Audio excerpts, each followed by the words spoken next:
4 façons dont la dépression peut affecter physiquement le cerveau. Beaucoup de choses changent chez une personne en proie à la dépression.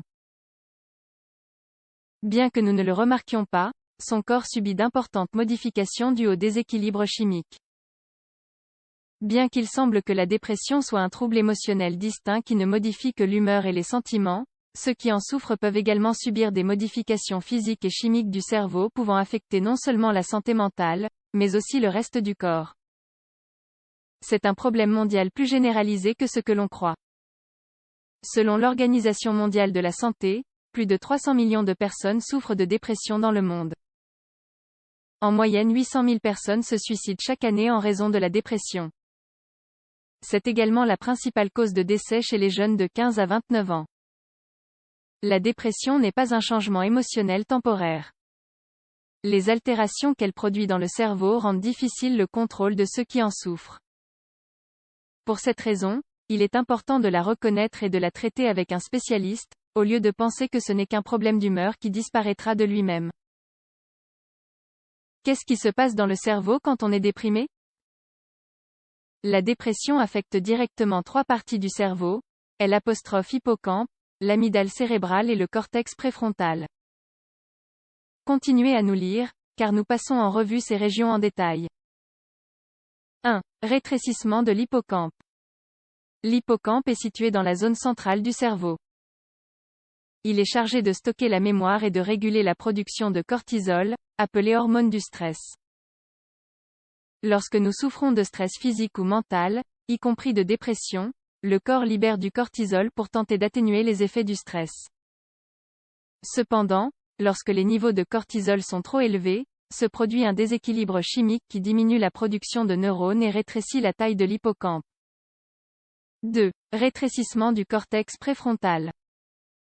Situé dans la partie antérieure du cerveau, le cortex préfrontal est responsable de la régulation des émotions et de la création de souvenirs.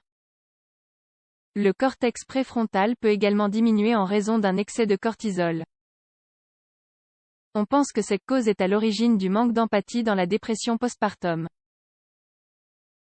3. Inflammation de l'amygdale cérébrale. L'amygdale cérébrale est située dans le lobe temporal, la partie centrale inférieure du cerveau. Sa fonction est de réguler les émotions telles que le plaisir, le bonheur ou la peur, entre autres. L'excès de cortisol l'affecte également en l'inflammant et en la rendant plus active, cela provoque des troubles du sommeil et des comportements anormaux. De plus, le fait d'être plus actif provoque la libération de davantage d'hormones par les autres parties du corps et ainsi d'autres complications pour la santé.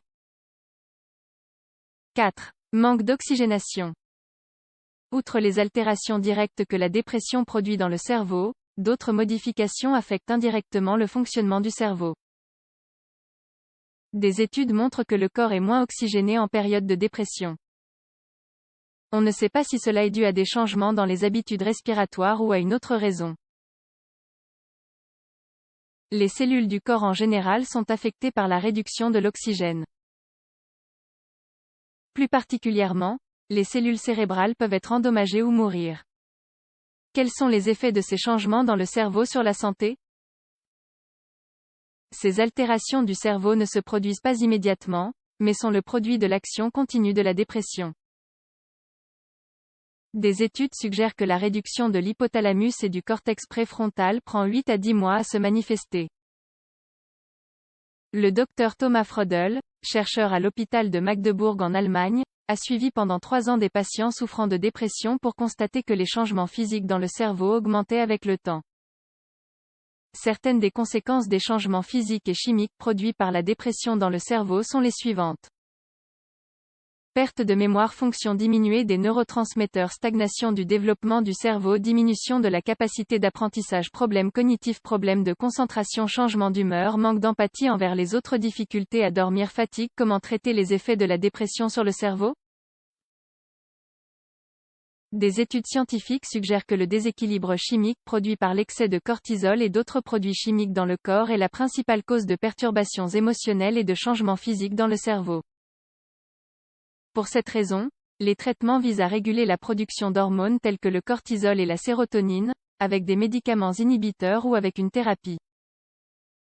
les recherches montrent que la psychothérapie aide à modifier la structure du cerveau et à lutter contre les symptômes de la dépression.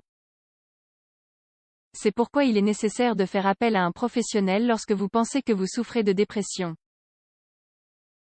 Une personne déprimée peut également agir seule pour améliorer son fonctionnement cérébral et lutter contre la dépression.